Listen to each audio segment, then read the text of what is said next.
श्रीगणेशाय नमः। अथ श्री लक्ष्मीनारायणाष्टोत्तरशतनामस्तोत्रम्। श्रीर्विष्णुः कमलासारङ्गी लक्ष्मीर्वैकुण्ठनायकः पद्मालया चतुर्बाहु श्रीराब्धे तनयाच्युतः इन्दिरा पुण्डरीकाक्ष रमा गरुडवाहनः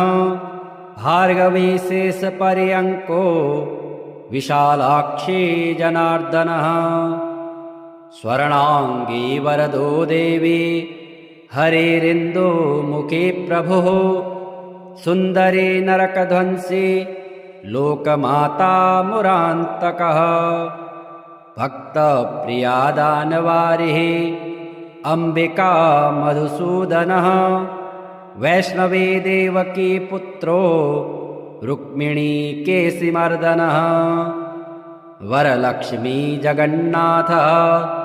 कीरवाणी हलायुधः नित्या सत्यव्रतो गौरी सौरिः कान्तासुरेश्वरः नारायणी हृषीकेशः पद्महस्ता त्रिविक्रमः माधवी पद्मनाभश्च स्वर्णवर्णानिरीश्वरः सती पीताम्बरः शान्ता वनमाली क्षमानघः जयप्रदा बलिध्वंसी वसुधा पुरुषोत्तमः राज्यप्रदाखिलाधारो माया कंसविदारणः महेश्वरी महादेवो परमा पुण्यविग्रह रमा मुकुन्दः सुमुखी मुचुकुन्द वरप्रदः वेदवेद्याब्दिजा माता सुरूपार्केन्दुलोचनः पुण्याङ्गना पुण्यपादो पावनी पुण्यकीर्तनः विश्वप्रिया विश्वनाथो वाग्रूपी वासवानुजः सरस्वती स्वर्णगर्भो गायत्री गोपिकाप्रियः यज्ञरूपा यज्ञभोक्ता भक्ताभीष्टप्रदा गुरुः स्तोत्रक्रिया स्तोत्रकारः सुकुमारी सुवर्णकः मानिनी मन्दरधरो सावित्री जन्मवर्जितः मन्त्रगोप्त्री महेश्वासो योगिनी योगवल्लभः जयप्रदा जयकरः रक्षित्री सर्वरक्षकः अष्टोत्तरशतं नाम्नां लक्ष्म्या नारायणस्य च यः पठेत् प्रातरुत्थाय सर्वदा विजयी भवेत्। राजा उवाच श्रियः कान्त नमस्तेस्तु श्रीपते पीतवाससे श्रीद श्रीश श्रीनिवास नमस्ते श्रीनिकेतन आद्यं पुरुषमीशानं सर्वेशं सर्वतोमुखं निष्कलं परमं देवं प्रणतोऽस्मि सनातनं शब्दातीतं गुणातीतं भावाभावविवर्जितं निर्लेपं निर्गुणं सूक्ष्मं सर्वज्ञं सर्वभावनं प्रावीणमेघप्रतीकाशं गोब्राह्मणहिते रतं सर्वेषामेव गोप्तारं व्यापिनं सर्वभाविनं शङ्खचक्रधरं देवं गदामूषलधारिणं नमस्येऽहं हृषीकेशं सर्वपापहरं हरिं नागपर्यङ्कशयनं शिरोदार्णवशायिनं नमस्येऽहं हृषीकेशं सर्वपापहरं हरिं पुनस्त्वां देवदेवेशं नमस्ये वरदं विभुं सर्वलोकेश्वरं विष्णुं मोक्षकारणमव्ययम् आदिदेवं जगत्कारणं श्रीधरं लोकनाथं विभुं व्यापकं शङ्करं सर्वभक्तिष्टदं मुक्तिदं माधवं सत्यनारायणं विष्णुमीशं भजे सर्वदा लोककल्याणपारायणं देवगोविप्ररक्षार्थसद्विग्रहं दीनहीनात्मभक्ताश्रयं सुन्दरं सत्यनारायणं विष्णुमीशं भजे दक्षिणे यस्य गङ्गा शुभा शोभते राजते सारमायस्य वामे सदा यः प्रसन्नाननो भाति भव्यच्युतं सत्यनारायणं विष्णुमीशं भजे सङ्कटे सङ्गरे यं जनः सर्वदा स्वात्मभिनाशनाय स्मरेत् पीडितः पूर्णकृत्यो भवेत् यत्प्रसादाच्यतं सत्यनारायणं विष्णुमीशं भजे वाञ्छितं दुर्लभं यो ददाति प्रभो साधवे स्वात्मभक्ताय भक्तिप्रियः सर्वभूताश्रयं तं हि विश्वम्भरं सत्यनारायणं विष्णुमीशं भजे ब्राह्मणः साधु वैश्यश्चतुङ्गध्वजो ये भवन् विश्रुता यस्य भक्त्यामरा लीलया यस्य विश्वं ततं तं विभुं सत्यनारायणं विष्णुमीशं भजे येन चाब्रह्मबालतृणं धार्यते सृज्यते पाल्यते सर्वमेतज्जगत् भक्तभावप्रियं श्रीदयासागरं सत्यनारायणं विष्णुमीशं भजे सर्वकामप्रदं सर्वदा सत्प्रियं वन्दितं देववृन्दैः मुनीन्द्रार्चितां पुत्रपौत्रादिसर्वेष्टदं शाश्वतं सत्यनारायणं विष्णुमीशं भजे अष्टकं सत्यदेवस्य भक्त्या नरः भावयोक्तो मोदाय त्रिसन्ध्यं पठेत् तस्य नश्यन्ति पापानि तेनाग्निना इन्धनानीव शुष्काणि सर्वाणि वै श्रीर्विष्णुः कमलासारङ्गे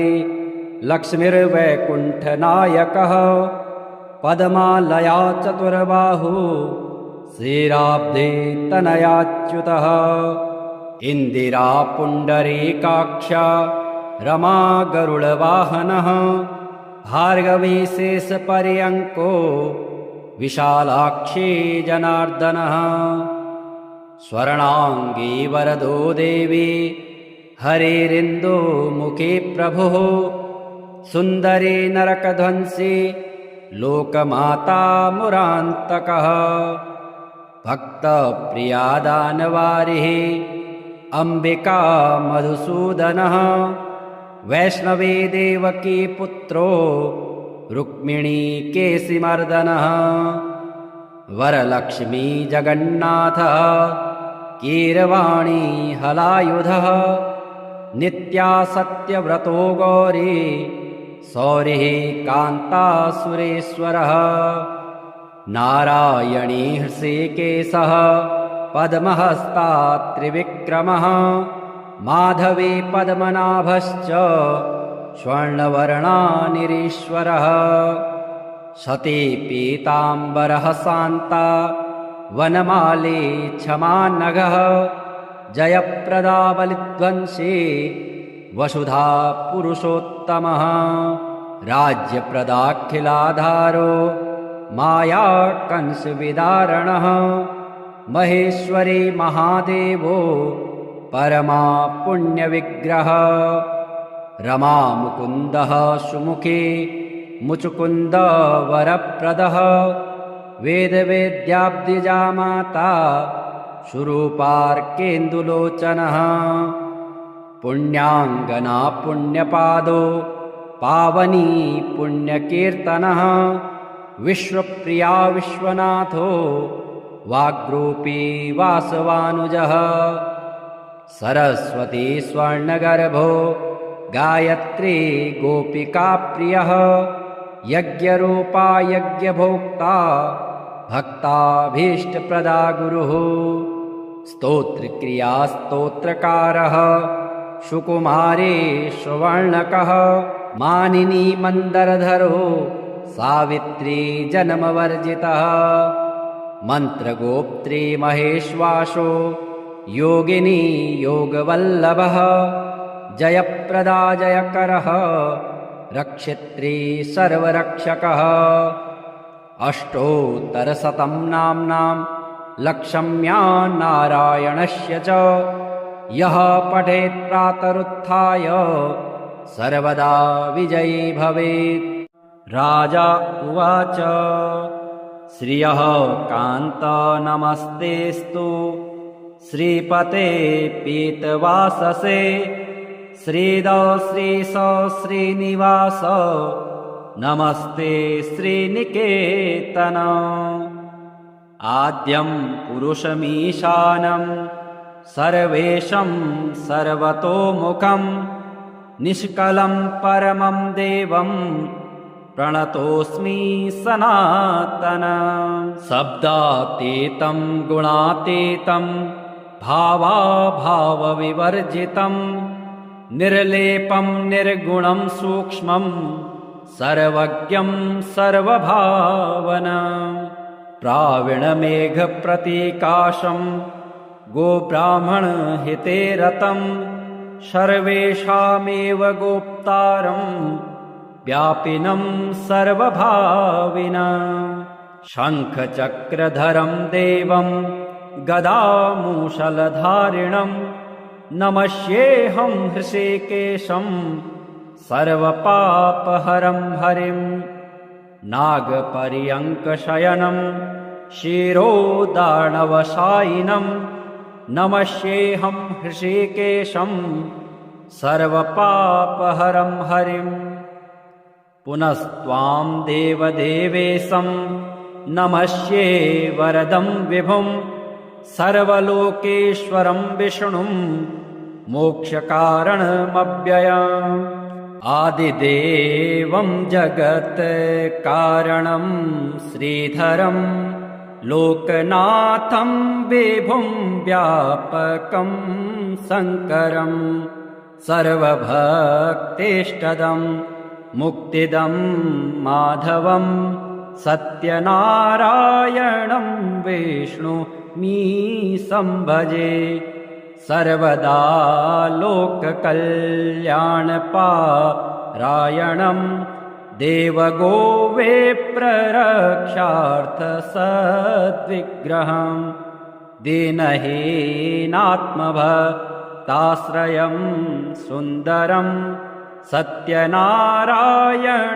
विष्णुमी संभजे दक्षिणे यस्य गङ्गा शुभा शोभते राजते सारमायस्य वामे सदा यः प्रसन्नाननो भाति भव्यश्च तं सत्यनारायणं विष्णुमी संभजे सङ्कटे सङ्गरे यं जनः सर्वदा स्वात्मभिनाशनाय स्मरेत् पीडितः पूर्णकृत्यो भवेत् यत्प्रसादाच्यतं सत्यनारायणं विष्णुमीशं भजे वाञ्छितं दुर्लभं यो ददाति प्रभो साधवे स्वात्मभक्ताय भक्तिप्रियः सर्वभूताश्रयं तं हि विश्वम्भरं सत्यनारायणं विष्णुमीशं भजे ब्राह्मणः साधु वैश्यश्चतुङ्गध्वजो ये भवन् विश्रुता यस्य भक्त्यामरा लीलया यस्य विश्वं ततं तं विभुं सत्यनारायणं विष्णुमीशं भजे येन चाब्रह्मबालतृणं धार्यते सृज्यते पाल्यते सर्वमेतज्जगत् भक्तभावप्रियं श्रीदयासागरं सत्यनारायणं विष्णुमीशं भजे सर्वकामप्रदं सर्वदा सत्प्रियं वन्दितं देवविन्दत् मुनीन्द्रार्चितां पुत्रपौत्रादिसर्वेष्टदं शाश्वतं सत्यनारायणं विष्णुमीशं भजे अष्टकं सत्यदेवस्य भक्त्या नरः भावयोक्तो मोदाय स्त्रीसन्ध्यं पठेत् तस्य नश्यन्ति पापानि तेनाग्निना इन्धनानीव शुष्काणि सर्वाणि वै श्रीर्विष्णुः कमलासारङ्गे लक्ष्मीर्वैकुण्ठनायकः पद्मालया चतुर्बाहु श्रीराब्धे तनयाच्युतः इन्दिरा पुण्डरीकाक्षा रमा गरुडवाहनः भार्गवी शेषपर्यङ्को विशालाक्षी जनार्दनः स्वर्णाङ्गी वरदो देवी हरिरिन्दुमुखी प्रभुः सुन्दरी नरकध्वंसी लोकमाता मुरान्तकः भक्तप्रिया दानवारिः अम्बिका मधुसूदनः वैष्णवी देवकी पुत्रो रुक्मिणी केशिमर्दनः वरलक्ष्मी जगन्नाथः कीरवाणी हलायुधः नित्या सत्यव्रतो गौरी सौरिः कान्तासुरेश्वरः नारायणी हृषीकेशः पद्महस्ता त्रिविक्रमः माधवी पद्मनाभश्च स्वर्णवर्णानिरीश्वरः सती पीताम्बरः शान्ता वनमाली क्षमानघः जयप्रदा बलिध्वंसी वसुधा पुरुषोत्तमः राज्यप्रदाखिलाधारो माया कंसविदारणः महेश्वरी महादेवो परमा पुण्यविग्रह रमा मुकुन्दः सुमुखी मुचुकुन्द वरप्रदः वेदवेद्याब्दिजा माता सुरूपार्केन्दुलोचनः पुण्याङ्गना पुण्यपादो पावनी पुण्यकीर्तनः विश्वप्रिया विश्वनाथो वाग्रूपी वासवानुजः सरस्वती स्वर्णगर्भो गायत्री गोपिकाप्रियः यज्ञरूपा यज्ञभोक्ता भक्ताभीष्टप्रदा गुरुः स्तोत्रक्रिया स्तोत्रकारः सुकुमारी सुवर्णकः मानिनी मन्दरधरो सावित्री जन्मवर्जितः मन्त्रगोप्त्री महेश्वासो योगिनी योगवल्लभः जयप्रदा जयकरः रक्षित्री सर्वरक्षकः अष्टोत्तरशतं नाम्नां लक्षम्या नारायणस्य च यः पठेत् प्रातरुत्थाय सर्वदा विजयी भवेत्। राजा उवाच श्रियः कान्त नमस्तेस्तु श्रीपते पीतवाससे श्रीद श्रीश श्रीनिवास नमस्ते श्रीनिकेतन। आद्यं पुरुषमीशानं सर्वेशं सर्वतोमुखं निष्कलं परमं देवं प्रणतोऽस्मि सनातनं। शब्दातीतं गुणातीतं भावाभावविवर्जितं निर्लेपं निर्गुणं सूक्ष्मं सर्वज्ञं सर्वभावनं। प्रावीणमेघप्रतीकाशं गोब्राह्मणहिते रतं सर्वेषामेव गोप्तारं व्यापिनं सर्वभाविनं। शङ्खचक्रधरं देवं गदामूषलधारिणं नमस्येऽहं हृषीकेशं सर्वपापहरं हरिं। नागपर्यङ्कशयनं शिरोदानवशायिनं नमस्येऽहं हृषीकेशं सर्वपापहरं हरिं। पुनस्त्वां देवदेवेशं नमस्ये वरदं विभुं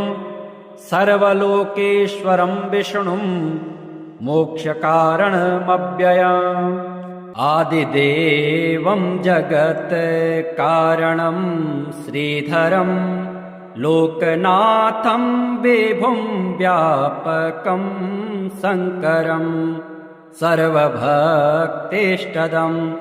मुक्तिदं माधवं सत्यनारायणं विष्णुमीशं भजे। सर्वदा लोककल्याणपारायणं देवगोविप्ररक्षार्थसद्विग्रहं दीनहीनात्मभक्ताश्रयं सुन्दरं सत्यनारायणं विष्णुमीशं भजे। दक्षिणे यस्य गङ्गा शुभा शोभते राजते सारमायस्य वामे सदा। यः प्रसन्नाननो भाति भव्यश्च तं सत्यनारायणं विष्णुमीशं भजे। सङ्कटे सङ्गरे यं जनः सर्वदा स्वात्मभिनाशनाय स्मरेत् पीडितः पूर्णकृत्यो भवेत् यत्प्रसादाच्यतं सत्यनारायणं विष्णुमीशं भजे। वाञ्छितं दुर्लभं यो ददाति प्रभो साधवे स्वात्मभक्ताय भक्तिप्रियः। सर्वभूताश्रयं तं हि विश्वम्भरं सत्यनारायणं विष्णुमीशं भजे। ब्राह्मणः साधु वैश्यश्चतुङ्गध्वजो ये भवन् विश्रुता यस्य भक्त्यामरा। लीलया यस्य विश्वं ततं तं विभुं सत्यनारायणं विष्णुमीशं भजे। येन चाब्रह्मबालतृणं धार्यते सृज्यते पाल्यते सर्वमेतज्जगत्। भक्तभावप्रियं श्रीदयासागरं सत्यनारायणं विष्णुमी संभजे सर्वकामप्रदं सर्वदा सत्प्रियं वन्दितं देवविन्दत् मुनीन्द्रार्चितां पुत्रपौत्रादिसर्वेष्टदं शाश्वतं सत्यनारायणं विष्णुमी संभजे अष्टकं सत्यदेवस्य भक्त्या नरः भावयोक्तो मोदाय स्त्रीसन्ध्यं पठेत् तस्य नश्यन्ति पापानि तेनाग्निना इन्धनानीव शुष्काणि सर्वाणि वै श्रीर्विष्णुः कमलासारङ्गे लक्ष्मीर्वैकुण्ठनायकः पद्मालया चतुर्बाहुः श्रीराब्धे तनयाच्युतः इन्दिरा पुण्डरीकाक्षा रमा गरुडवाहनः भार्गवी शेषपर्यङ्को विशालाक्षी जनार्दनः स्वर्णाङ्गी वरदो देवी हरिरिन्दुमुखी प्रभुः सुन्दरी नरकध्वंसी लोकमाता मुरान्तकः भक्तप्रिया दानवारिः अम्बिका मधुसूदनः वैष्णवी देवकी पुत्रो रुक्मिणी केशिमर्दनः वरलक्ष्मी जगन्नाथः कीरवाणी हलायुधः नित्या सत्यव्रतो गौरी सौरिः कान्तासुरेश्वरः नारायणी हृषीकेशः पद्महस्ता त्रिविक्रमः माधवी पद्मनाभश्च स्वर्णवर्णानिरीश्वरः सती पीताम्बरः शान्ता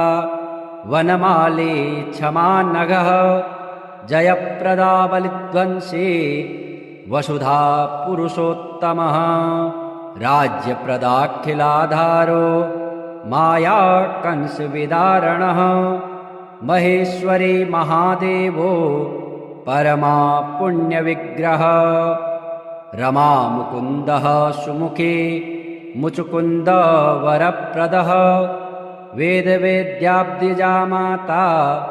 सुरूपार्केन्दुलोचनः पुण्याङ्गना पुण्यपादो पावनी पुण्यकीर्तनः विश्वप्रिया विश्वनाथो वाग्रूपी वासवानुजः सरस्वती स्वर्णगर्भो गायत्री गोपिकाप्रियः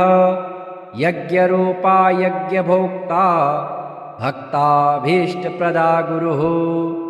स्तोत्रक्रिया स्तोत्रकारः सुकुमारी सुवर्णकः मानिनी मन्दरधरो सावित्री जन्मवर्जितः मन्त्रगोप्त्री महेश्वासो योगिनी योगवल्लभः जयप्रदा जयकरः रक्षित्री सर्वरक्षकः अष्टोत्तरशतं नाम्नां लक्ष्म्या नारायणस्य च यः पठेत् प्रातरुत्थाय सर्वदा विजयी भवेत्। राजा उवाच श्रियः कान्त नमस्तेस्तु श्रीपते पीतवाससे श्रीद श्रीश श्रीनिवास नमस्ते श्रीनिकेतन आद्यं पुरुषमीशानं सर्वेशं सर्वतोमुखं निष्कलं परमं देवं प्रणतोऽस्मि सनातनं शब्दातीतं गुणातीतं भावाभावविवर्जितं निर्लेपं निर्गुणं सूक्ष्मं सर्वज्ञं सर्वभावनं प्राविणमेघप्रतीकाशं गोब्राह्मणहिते रतं सर्वेषामेव गोप्तारं व्यापिनं सर्वभाविनं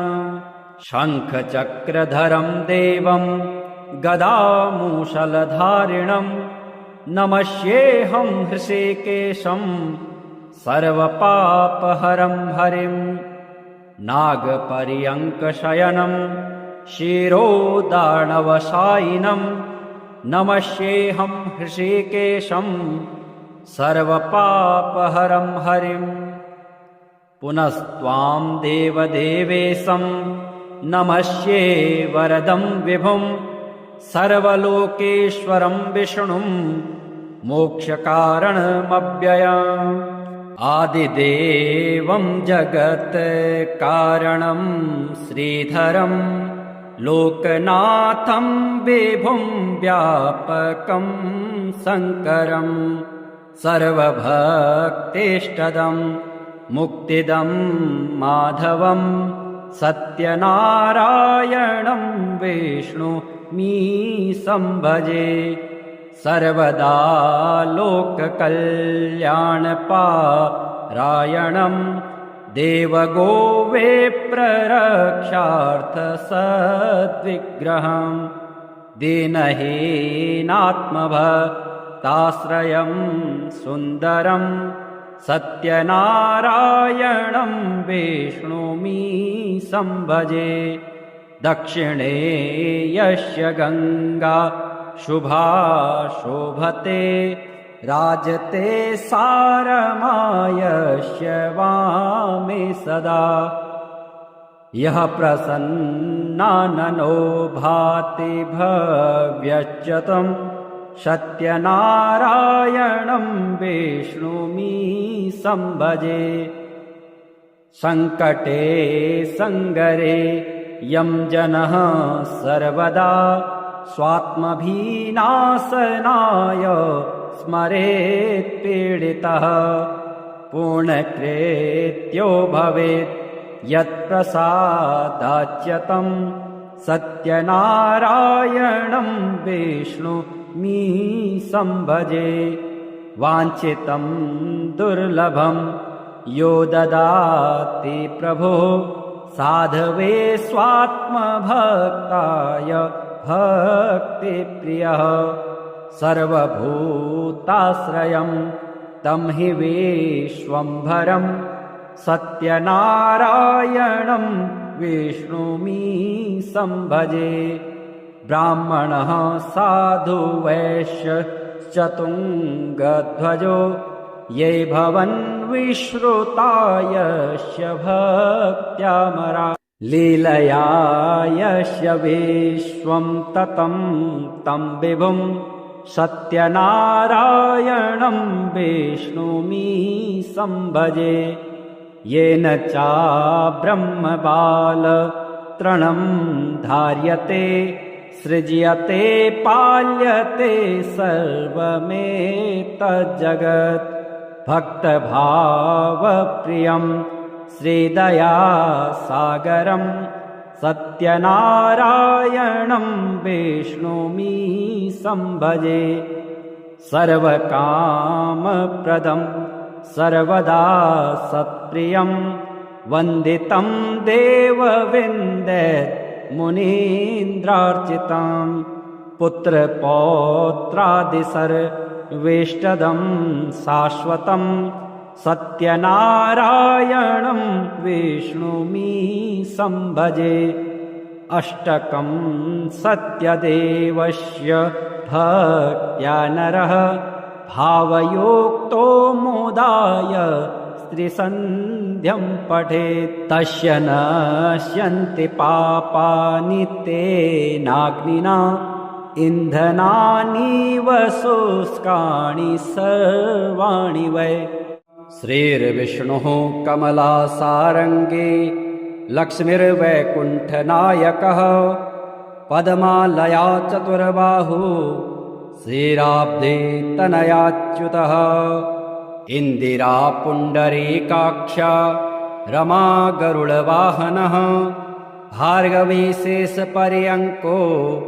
विशालाक्षी जनार्दनः स्वर्णाङ्गी वरदो देवी हरेरिन्दो मुखे प्रभुः सुन्दरे नरकध्वंसी लोकमाता मुरान्तकः भक्तप्रिया दानवारिः अम्बिका मधुसूदनः वैष्णवी देवकी पुत्रो रुक्मिणी केशिमर्दनः वरलक्ष्मी जगन्नाथः कीरवाणी हलायुधः नित्या सत्यव्रतो गौरी सौरिः कान्तासुरेश्वरः नारायणी हृषीकेशः पद्महस्ता त्रिविक्रमः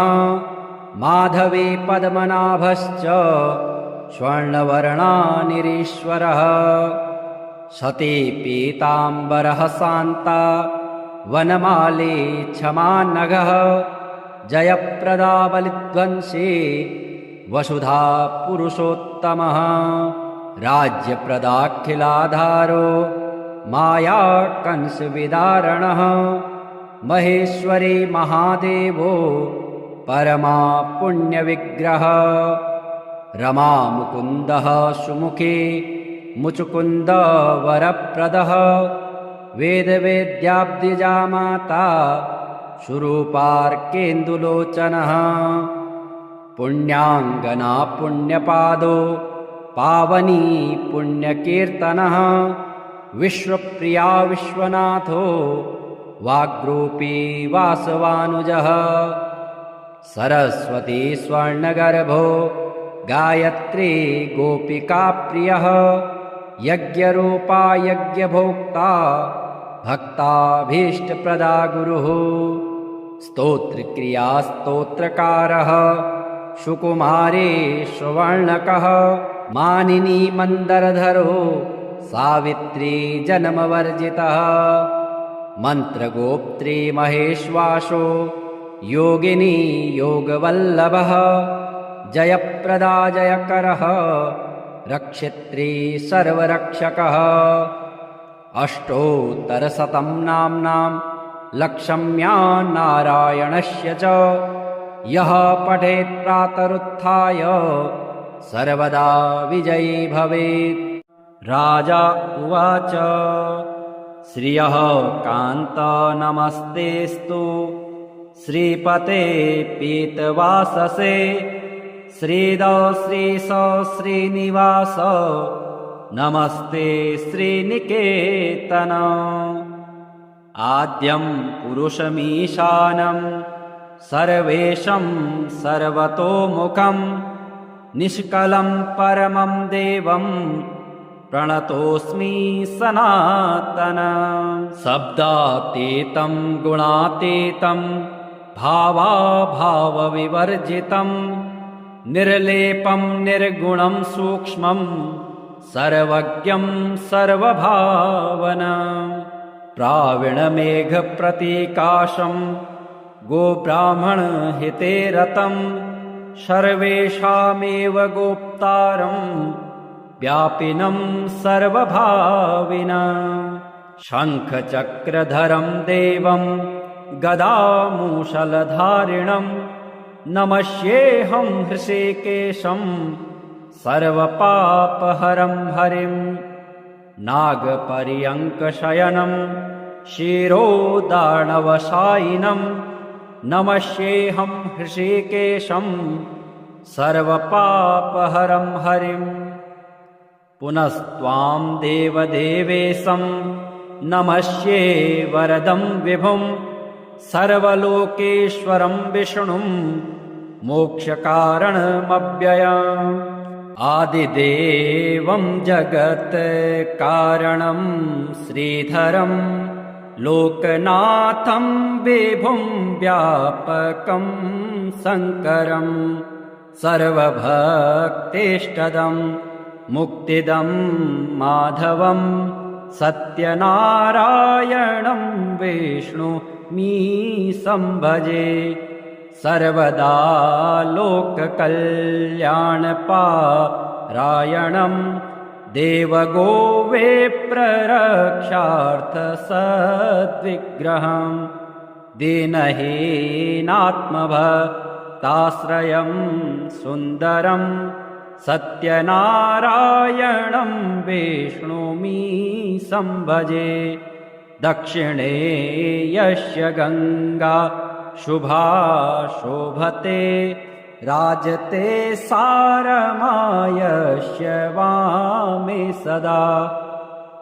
यः प्रसन्नाननो भाति भव्यश्च तं सत्यनारायणं विष्णुमीशं भजे। सङ्कटे सङ्गरे यं जनः सर्वदा स्वात्मभिनाशनाय स्मरेत् पीडितः। पूर्णकृत्यो भवेत् यत्प्रसादाच्यतं सत्यनारायणं विष्णुमीशं भजे। वाञ्छितं दुर्लभं यो ददाति प्रभो साधवे स्वात्मभक्ताय भक्तिप्रियः। सर्वभूताश्रयं तं हि विश्वम्भरं सत्यनारायणं विष्णुमीशं भजे। ब्राह्मणः साधु वैश्यश्चतुङ्गध्वजो ये भवन् विश्रुता यस्य भक्त्यामरा। लीलया यस्य विश्वं ततं तं विभुं सत्यनारायणं विष्णुमीशं भजे। येन चाब्रह्मबालतृणं धार्यते सृज्यते पाल्यते सर्वमेतज्जगत्। भक्तभावप्रियं श्रीदयासागरं सत्यनारायणं विष्णुमीशं भजे। सर्वकामप्रदं सर्वदा सत्प्रियं वन्दितं देवविन्दत् मुनीन्द्रार्चितं। पुत्रपौत्रादिसर्वेष्टदं शाश्वतं सत्यनारायणं विष्णुमीशं भजे। अष्टकं सत्यदेवस्य भक्त्या नरः भावयोक्तो मोदाय स्त्रीसन्ध्यं पठेत्। तस्य नश्यन्ति पापानि तेनाग्निना इन्धनानीव शुष्काणि सर्वाणि वै।